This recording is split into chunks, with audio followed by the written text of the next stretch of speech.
14 ноябрь Ош шаары.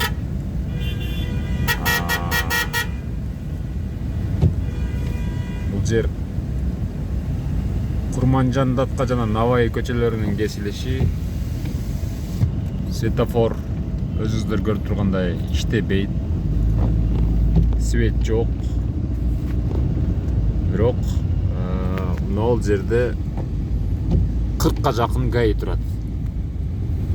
Булар стажёрбу же билбейм. Же светофорду өчүрүп ушуларга экзамен тапшырып регулировщик болуп иштеп көргүлө деген окшойт.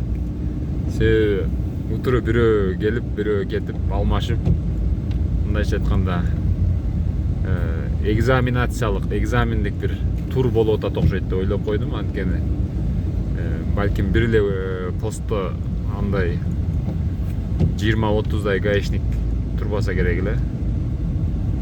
Ошентип үйрөткөн жакшы бирокчу. Кээ бир гаишниктер мындай билбейт да.